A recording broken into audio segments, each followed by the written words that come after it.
आखिरी श्लोक है जिस पर हम चर्चा करेंगे। ये श्लोक सिर्फ धार्मिक नहीं है, ये जीवन का मनोविज्ञान, शक्ति का दर्शन और संयम का रहस्य है। आज का जो हमारा सब्जेक्ट है, इस श्लोक से हम सीखेंगे शक्ति, कामना, धर्म और संयम। ठीक है, तो आज का जो श्लोक है अंदर से बदलने के लिए है। बाहर की चीजों पे हम काम नहीं करते हैं, हम आपके भीतर जो आपके भीतरी लाइफ में मन है, जो आपका उथल पुथल हलचल मची होती है, उसको कैसे शांत करें, इन चीजों पे काम करते हैं। तो जो ये श्लोक है, अगर ये समझ में आ गए तो आप इन चीजों पे काम कर पाएंगे। शक्ति, कामना, धर्म और संयम।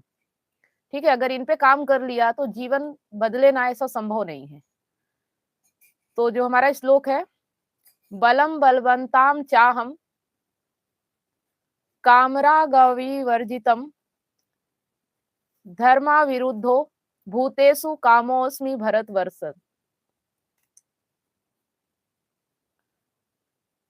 जो इसका भावार्थ है, भगवान कहते हैं मैं शक्तिशाली लोगों का वह शक्ति हूँ जो कामना और वासना से मुक्त है, और प्राणियों में जो इच्छा है वह भी धर्म के अनुरूप है, वही मैं हूँ।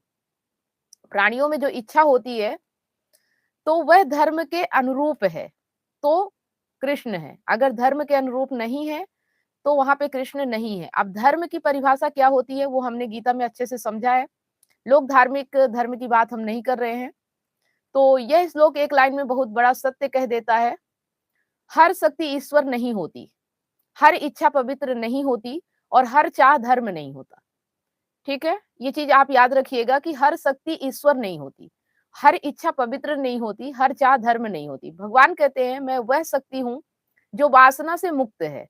मतलब अगर किसी में ताकत है लेकिन वह ताकत अहंकार से भरी है, वासना से भरी है, शोषण से भरी है, नियंत्रण की भूख से भरी है, तो वो ईश्वरीय शक्ति नहीं है, वो सिर्फ अहंकारी शक्ति है। तो अहंकार, ईश्वर और सत्य कृष्ण क्या है, ये आप जब इसमें भेद कर पाएंगे, समझ पाएंगे, तभी आप अपने जीवन में बदलाव ला पाएंगे।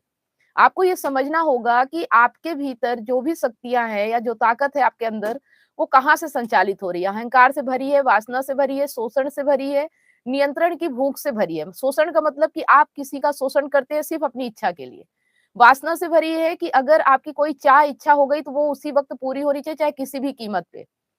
अहंकार से भरी है कि बस मैं ही करता हूँ और मेरे जीवन में जो कुछ हो रहा है उसका कर्ता मैं ही हूँ, ये अहंकार है। नियंत्रण की भूख है कि आप किसी को अपने कंट्रोल में रखना चाहो, चाहे वो पत्नी हो, चाहे कोई भी हो, तो वो आपके हिसाब से चलना चाहिए। अगर वो अपनी मर्जी से चल रहा है तो आपको तकलीफ होगी। ये सब अगर है तो ईश्वरीय शक्ति नहीं है, और जब ईश्वरीय शक्ति नहीं है, अहंकारी शक्ति है, तो वो आपको तकलीफ देगी। ईश्वरीय शक्ति आपको शांति, आनंद देती है, अहंकारी शक्ति आपको तकलीफ देती है, दुख देती है। तो आपको भेद करना आना चाहिए, यही विवेक है, यही समझ है। अगर ये जागृत हो गया तो आप अपने जीवन में जो भी काम कर रहे हैं उसमें आप देख पाएंगे कि आप जो भी काम कर रहे हो वो अहंकार से भरा है, वासना से, शोषण से, नियंत्रण की भूख से है, कहाँ से संचालित हो रहा है। अगर ये है, देख पाएंगे तो ये इनसे आप मुक्त हो जाओगे। जब मुक्त हो जाओगे तो आपके जीवन में वैसे ही शांति, आनंद, सुख अपने आप आ जाएगा। आज की दुनिया में शक्ति को क्या माना जाता है? पैसा, शरीर, पावर, पद, फॉलोवर्स, कंट्रोल। अगर ये चीजें इंसान के जीवन में है तो वो इसे शक्ति मानता है। लेकिन गीता कहती है अगर शक्ति में संयम नहीं है तो वो शक्ति नहीं, विनाश है। अगर शक्ति में संयम नहीं है तो वो शक्ति नहीं, विनाश है। और बलवान पुरुष, सुंदर स्त्री, धनवान व्यक्ति, प्रभावशाली नेता, अगर इनके अंदर काम, राग, वासना, लोभ, अहंकार है तो वो शक्ति नहीं, वो अंधकार है। बात समझ में आ रही है कि बलवान पुरुष, सुंदर स्त्री, धनवान व्यक्ति, प्रभावशाली नेता, अगर इनके अंदर ये चीजें हैं, काम प्लस राग प्लस वासना प्लस लोभ प्लस अहंकार, तो वो शक्ति नहीं, अंधकार है, और वो उनके जीवन को अंधकार में ले जाएगा, अशांति की ओर ले जाएगा, दुख की ओर ले जाएगा। तो काम का सही अर्थ क्या है? लोग समझते हैं काम मतलब वासना। गीता कहती है नहीं, यह काम का अर्थ है जीवन की प्रेरणा, जीने की इच्छा, आगे बढ़ने की आकांक्षा, कुछ बनने की चाह। लेकिन शर्त क्या है? धर्म विरुद्ध है काम है, मतलब जो इच्छा धर्म के खिलाफ ना हो। बात समझ में आ रही है कि ये चीजें आपके अंदर होनी चाहिए। काम का मतलब सिर्फ वासना नहीं होता है। आप लोग काम को वासना से लेते हो, तो इसे हमें ऐसे नहीं समझना है। काम का मतलब है कि जीवन की प्रेरणा होनी चाहिए कि आपका जीवन किस लिए है, जीने की इच्छा, आप किस लिए जी रहे हो, आगे बढ़ने की आकांक्षा, कुछ बनने की चाह, लेकिन शर्त क्या है? 1 मिनट।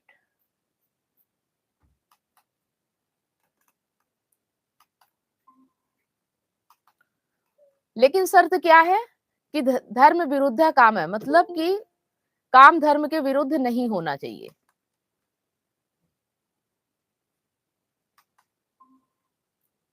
ठीक है? अब धर्म का मतलब तो हमने समझ लिया, धर्म क्या है कि जहाँ पे अहंकार ना हो, लोभ ना हो, वासना ना हो, ये चीजें अगर है तो वो धर्म नहीं है। ठीक है? तो काम जब करो, जो इच्छाएं हैं उसमें अहंकार नहीं होना चाहिए। तो जो इच्छा धर्म के खिलाफ ना हो, उदाहरण के लिए कैसे काम? परिवार पालने की इच्छा, अगर आप परिवार पालने की इच्छा रखते हो, आत्मनिर्भर बनने की इच्छा, साधना करने की इच्छा, समाज के लिए कुछ करने की इच्छा, आत्म विकास की इच्छा, अगर ये चीजें ईश्वरीय कामना है, मतलब सत्य से है, तब तो ठीक है। लेकिन अगर भोग की भूख है, शरीर की लत है, दूसरों को उपयोग करने की चाह है, वासना है, लालच है, शोषण है, ये सब अधार्मिक कामना है। धार्मिक कामना क्या है? परिवार पालने की इच्छा है कि मेरा परिवार अच्छे से पले पोसे, उसके लिए मैं जो कुछ कर सकता हूँ वो कर पाऊं, बिना किसी स्वार्थ के, बिना किसी लालच के, बिना किसी डर के। आत्मनिर्भर बनने की इच्छा कि मैं किसी का गुलाम ना बनूं, मैं अपने पैरों पे खुद खड़ा रहूं, कभी किसी चीज के लिए किसी के ऊपर डिपेंड ना रहूं। साधना करने की इच्छा, सत्य के साथ चलना। समाज के लिए कुछ करने की इच्छा कि मैं अपने लिए तो कर ही रहा हूं, मैं मनुष्य हूं, मैं समाज के लिए क्या कर सकता हूँ। आत्म विकास की इच्छा कि मैं अपना विकास कितना कर सकता हूँ। तो ये ईश्वरीय कामना है, अगर आप ऐसी कामना रखते हो तो। ठीक है? लेकिन अगर इसमें भोग की भूख, शरीर की लत, दूसरों का उपयोग करने की चाह, वासना, लालच, शोषण, ये चीजें आ जाती हैं, तो ये फिर अधार्मिक कर्म कहलाता है, ये धार्मिक कर्म नहीं कहलाता। ठीक है? चलिए एक उदाहरण आधुनिक जीवन से लेते हैं। एक पुरुष पैसा देता है और बदले में शरीर चाहता है। ये शक्ति नहीं, ये वासना है। ठीक है? अगर आप किसी को पैसा दे रहे हो, किसी की मदद कर रहे हो, उसके बदले में अगर आप उसका शरीर चाहते हो, तो फिर ये शक्ति नहीं है। ये आपका मतलब मदद करना नहीं हुआ, ये वासना है। एक महिला सुंदरता का प्रयोग करके लाभ उठाती है। ये आकर्षण नहीं, ये व्यापार है। ठीक है? अगर एक महिला खूबसूरत है और उसका उपयोग वो किसी लाभ के लिए, किसी ऐसे चीज के लिए जो उसके पास नहीं, उसे पाने के लिए सुंदरता का उपयोग करती है, तो ये व्यापार कहलाता है। ठीक है? इन चीजों को अगर समझ गए तो जिंदगी आसान है। एक नेता शक्ति का प्रयोग करके डर पैदा करता है, ये नेतृत्व तो नहीं, ये दमन है। गीता कहती है शक्ति वही है जिसमें संयम हो, इच्छा वही है जिसमें धर्म हो, और बल वही है जिसमें करुणा हो। ठीक है? तो यहाँ श्री कृष्ण बाहर की शक्ति की बात नहीं कर रहे हैं, भगवान अंदर की शक्ति की बात कर रहे हैं। असली शक्ति क्या है? इच्छा होते हुए भी नियंत्रण। अगर आपके जीवन में कोई इच्छा भी है तो आपका खुद का नियंत्रण होना चाहिए, ऐसे नहीं कि आपको कहीं भी भगा के ले जाए।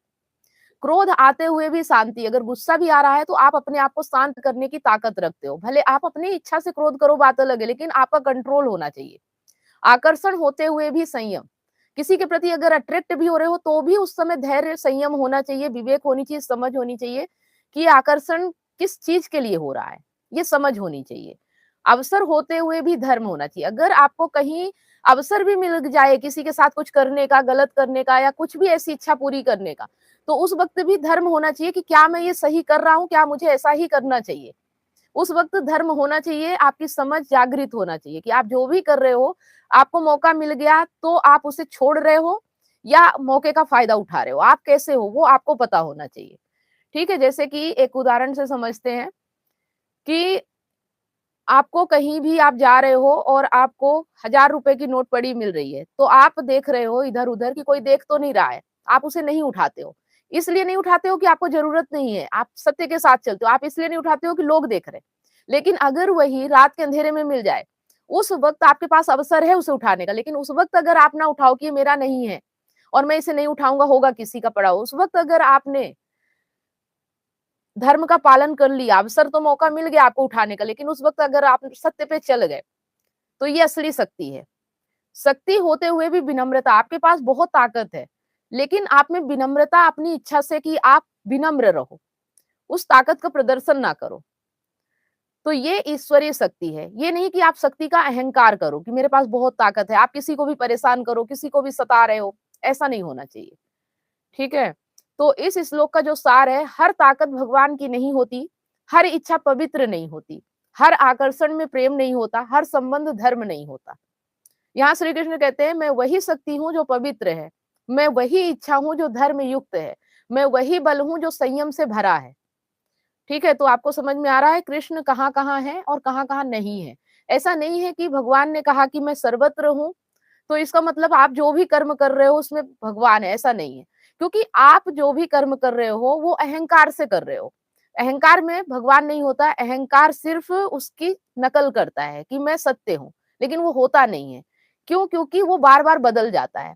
अगर वो एक जैसा रहे तो सत्य है, लेकिन जो बदल रहा वो सत्य है नहीं। तो आप कहाँ से संचालित हो रहे हो? आप देखो, सत्य से संचालित होने वाली चीज़ें कभी बदलती नहीं और वही असली धर्म है, और जो चीज़ें बार-बार बदल रही हो, सत्य नहीं हो सकती। तो ये आप इस चीज़ से समझ सकते हो कि आपके अंदर कौन-सा चीज़ काम कर रहा है। आप सत्य के साथ हो या अहंकार के साथ हो, ठीक है? तो ये श्लोक अगर आपको सोचने पे मजबूर करे, तो यही इसकी सफलता है, और अगर ये आपके अंदर सवाल पैदा करे, यही इसका उद्देश्य है, ठीक है? चलिए, अगर समझ में आया है तो बात कीजिए, सवाल कीजिए, ज़िंदगी कैसी चल रही है उस पे डिस्कस कीजिए। क्योंकि आप यहाँ हो, इसका मतलब है कि अभी बहुत सारी चीज़ें समझना बाकी है। अगर समझ में आ जाता तो आपको इसकी ज़रूरत नहीं पड़ती, ठीक है? तो बताइए राजकिशोर जी,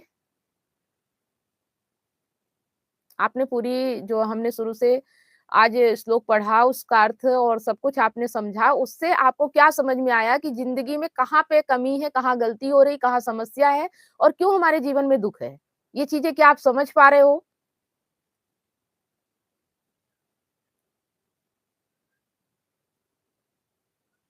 अगर सुन पा रहे हैं तो रिस्पॉन्स दीजिए।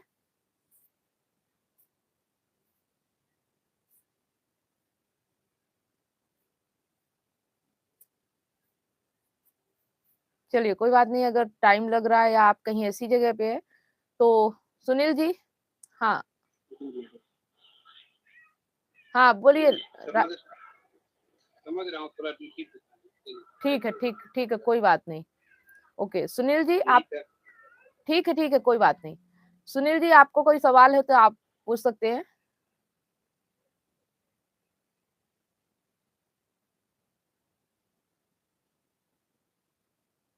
मेरी वॉइस देर से जा रही क्या? जी नहीं, हाँ, जी ठीक है। नहीं ओके, संदीप जी, आप? मैडम सुना मैंने थोड़ा चल रहा था, हुँ। तो एक थोड़ा-सा निचोड़ बता दीजिए, उसे समझ में आ गया है कि आप किसी से कोई स्वार्थ रख के काम कर रहे हैं, तो मतलब सही बात नहीं है। जैसे बोला आपने व्यापार है करके, कुछ कामना रख के कर रहे हैं, हुँ, हुँ। तो क्या समझ में आया? थोड़ा एक बार समरी बता दीजिए आप। नहीं, समरी यही है कि आप अगर अपने जीवन में जो भी काम कर रहे हो वो सत्य से कर रहे हैं, धर्म से कर रहे हैं, या आप सत्य के विरुद्ध अधर्म से काम कर रहे हैं। तो अधर्म का क्या है और धर्म क्या है, ये चीज़ें आपको समझना होगा। अगर आप जैसे कि पैसा, बॉडी, पावर, पद, फॉलोवर्स, कंट्रोल, अगर आप इन पे काम करते हैं, तो ये अधर्म से आपके संचालित होता है, ठीक है? जैसा कि हमने उदाहरण में बताया, आपने समझा ही होगा कि बलवान पुरुष, सुंदर स्त्री, धनवान व्यक्ति अगर काम, राग, वासना, लोभ, अहंकार से काम करते हैं, तो ये अंधकार है, अधर्म है, ठीक है? और अगर आप इसे जीवन की प्रेरणा, जीने की इच्छा और आगे बढ़ने की आकांक्षा, कुछ बनने की चाह रखते हैं, तो यही चीज़ें हैं, अगर ये धर्म के साथ हो तो, ठीक है? धर्म के साथ का मतलब क्या है कि जहाँ पे ये चीज़ें ना हो। कौन-कौन सी चीज़ें ना हो? काम, राग, वासना, लोभ, अहंकार, अगर ये है तो वो धर्म नहीं है, वहाँ कृष्ण नहीं है, ठीक है? यस मैडम, समझ में आ गई। हाँ, लेकिन ये भी समझना होगा कि ये बाहरी बातें नहीं हैं, ये भीतरी बातें हैं। हम इन चीज़ों को बाहर अप्लाई करने लगते हैं। बाहर मतलब ये शरीर के लिए नहीं है, ये आपके मन के लिए है। आपके मन में जब ये सब चीज़ें आती हैं, काम, राग, वासना, लोभ, अहंकार भीतर जब आता है, हमें उस पे काम करना है, ठीक है? जब वो भीतर आता है तभी तो बाहर होता है ना। तो बाहर अपने शरीर को कंट्रोल नहीं करना है, अपने मन को देखना है कि वो कहाँ से चल रहा है, उसके अंदर क्या चल रहा है। ईमानदारी से उसे देखना है और देखने मात्र से वो खत्म हो जाता है। इतनी पावर है कि अगर आपने उसे ईमानदारी से देख लिया कि आप कोई भी काम कहाँ से कर रहे हो, डर से कर रहे हो, लालच से कर रहे हो, काम से कर रहे हो, स्वार्थ से कर रहे हो, कहाँ से कर रहे हो, आपको उसके बदले क्या पाने की इच्छा है, कौन सी कामना है, तो आपका वो चीजें हट जाएंगी, अपने आप खत्म हो जाएगा, वहीं पे गिर जाएगा वो, मन शांत हो जाएगा। लेकिन अगर ईमानदारी से देख लिया तो, है ना, हम देखने में बेईमानी करते हैं, हम बहाने बनाते हैं, नहीं ये तो मुझे इसलिए करना है क्योंकि ये जरूरी है, बाहर वाला ऐसा है तो इसलिए मुझे ऐसे ही होना है। हम अपने आप को ही बेवकूफ बनाते हैं। हम ईमानदारी से एक्सेप्ट नहीं करते कि हमारे भीतर क्या चल रहा है। आ रही बात समझ में? है ना, हमारे भीतर बोलते कुछ है, अंदर में होता कुछ और है। हाँ, अंदर की इच्छा और कुछ होती है कि मुझे शरीर से बाहर से बोलेंगे नहीं, मैं ईमानदार रहना चाहता हूँ। और आपको पता है कि आपके भीतर क्या चल रहा है, बाहर वाले को नहीं पता है। और अगर आपने ईमानदारी से अपने आप को देख लिया, वही आपके बाहर का कर्म बदल जाएगा, है ना। बाहर का कर्म, आपके भीतर क्या चल रहा है ये अगर आप देख पाते हो, तो आपके बाहर जो कर्म अभी तक गलत होने वाला था वो सही हो जाएगा। आ रही बात समझ में? पर ये दृष्टि अगर आप में आ गई तो, अगर आपने ईमानदारी से दृष्टि अपने ऊपर रख ली, ठीक है। ओके।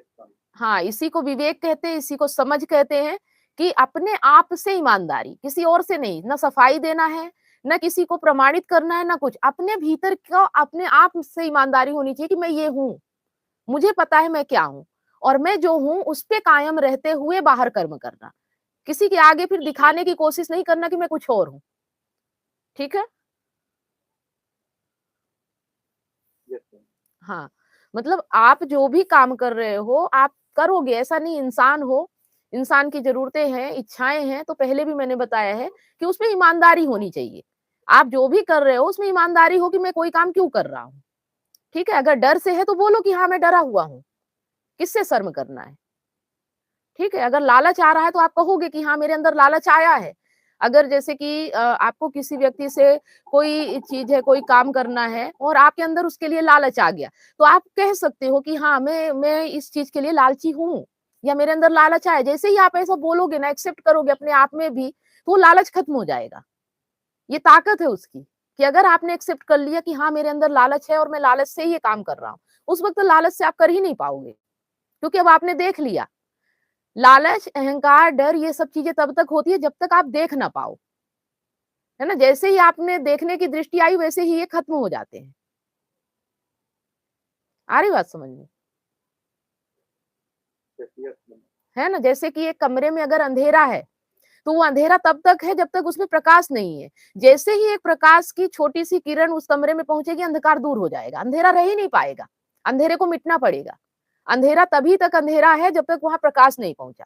वैसे ही डर, लालच, अहंकार तब तक है जब तक आपके पास ज्ञान नहीं है। जैसे ही ज्ञान आता है, ये सब अज्ञान की निशानी है। आप नहीं जानते हो, आपके अंदर भ्रम है, इस वजह से ये आप पे हावी रहते हैं। जैसे ही आपको ज्ञान होता है, समझ आती है कि ये सब भ्रम है, माया है, वैसे ही वो गिर जाते हैं। वो रह ही नहीं सकते। ठीक है? हाँ, तो इसे हमें देखना है, हमें समझना है, हर वक़्त अपने आप से ईमानदार। अगर आप नहीं कर पा रहे हो, कोई समय ऐसा आया, कोई स्थिति ऐसी आई कि आपको बेईमानी करना पड़ा, लेकिन फिर भी अगर आप देख रहे हो, तो चलो एक बार तो हो गया, पर दूसरी बार नहीं कर पाओगे, है ना? अगर आप दृष्टि बराबर अपने ऊपर बनाए रखोगे ना, तो एक बार किसी तरह आपसे बिना जाने-अनजाने हो जाएगा, लेकिन जैसे ही आपने देखा, आप दूसरी बार बेईमानी नहीं कर पाओगे। आ रही बात समझ में? हाँ, तो बस यही ज्ञान है, यही समझ है। देखो, इससे होगा कुछ नहीं, मतलब बाहर की दुनिया में कुछ फ़र्क नहीं पड़ता। बाहर अच्छा भी चल रहा है, बुरा भी चल रहा है, गलत भी चल रहा है, सही भी चल रहा है, लेकिन आपकी दुनिया में फ़र्क पड़ेगा, आपके भीतर फ़र्क पड़ेगा। अगर आप डर के साथ, लालच के साथ, स्वार्थ के साथ चलोगे, तो डर होगा, कहीं न कहीं दर्द होगा, तकलीफ होगी। लेकिन अगर आप सत्य के साथ चलोगे, ईमानदारी से चलोगे ना, तो ये चीज़ें आपके भीतर पैदा नहीं होंगी। आप स्वतंत्र होगे, मुक्त होगे, शांत होगे, आज़ाद होगे। ठीक है? तो ये आपको महसूस होगा, आपके अनुभव में आएगा। कोई और नहीं जज कर सकता कि आपके भीतर क्या चल रहा है। आ रही बात समझ में? हाँ, तो जो अध्यात्म है, जो गीता है, वो आपके भीतर शांति लाने के लिए है, आपके दुःख को खत्म करने के लिए, ना कि दुनिया के लिए, ना कि पत्नी के लिए, परिवार के लिए, पड़ोसी के लिए, बच्चों के लिए, इसके लिए नहीं अध्यात्म। अध्यात्म है आपके भीतरी दुनिया को शांत रखने के लिए। ठीक है। और आप जब भीतर से आप शांत होगे, अंदर से आपका कंट्रोल पावर होगा, अंदर से आपके अंदर मजबूती होगी, तो बाहर की दुनिया बदले ना, ऐसा हो नहीं सकता। ठीक है, वो तो ऑटोमेटिक बदलेगा, क्योंकि जो आप हो वही आपकी दुनिया है। आप जैसे हो वैसी ही आपकी दुनिया है। तो आपके बदलने मात्र से आपका पूरा संसार बदल जाता है। ठीक है, यस मैम। चलिए ठीक है। ओके, तो अच्छी बात है कि आप लोग इतने दिनों तक हमारे साथ आगे बढ़ रहे हो और आपके जीवन में आनंद आए, शांति आए, बस यही कामना है मेरी भी। ठीक है, तो आज के लिए इतना ही। फिर मिलते हैं नेक्स्ट लाइव सेशन में। गुड नाइट सभी लोगों को। क्या आप अपने पार्टनर की बेवफाई से टूट चुके हैं? क्या विश्वास टूटने से आपकी जिंदगी और आपका करियर दांव पे लगा है? विश्वास की कमी, डिप्रेशन और अकेलापन आपको घेर रहे हैं। आप अपने हस्बैंड, वाइफ या सहकर्मियों पर भरोसा नहीं कर पा रहे हैं, लेकिन अब यह दर्द खत्म हो सकता है। मैं कमलेश सोनी पिछले 8 वर्षों से हजारों रिलेशनशिप्स पर काम किया है और कंसल्ट करके उनके साथ उनकी प्रॉब्लम पर साथ मिलकर जो भी समाधान हो सकता है हमने किया और 100% गारंटी के साथ समाधान मिला और आज वो खुशी से जीवन जी रहे हैं। और मेरा मिशन है आपको निराशा से निकालकर खुशहाल जिंदगी की ओर ले जाना। मेरा 90 दिन का विश्वास और रिकवरी सिस्टम आपकी जिंदगी बदल देगा। हमारे एक्सपर्ट्स कोचिंग, कंसल्टिंग और हीलिंग के साथ अपने रिश्ते में विश्वास और प्यार वापस लाएं, डिप्रेशन और अकेलापन से मुक्ति पाएं और अपनी मैरिड लाइफ और करियर को नई उड़ान दें। हजारों लोग मेरे YouTube चैनल और Facebook से प्रेरणा ले चुके हैं, लेकिन व्यक्तिगत कंसल्टिंग वो चाबी है जो आपके रिश्ते का ताला खोलेगी। आज ही कदम उठाएं। 7697572249 पर व्हाट्सएप करें या लिंक पर क्लिक करें और अपॉइंटमेंट बुक करें और हमारे 90 दिनों के वर्कशॉप से अपनी जिंदगी के निराशा को खुशहाल जिंदगी में बदलें। आपका रिश्ता हमारे लिए मायने रखता है। आज ही एक्शन लें और अपनी खुशहाल जिंदगी की शुरुआत करें। Click now.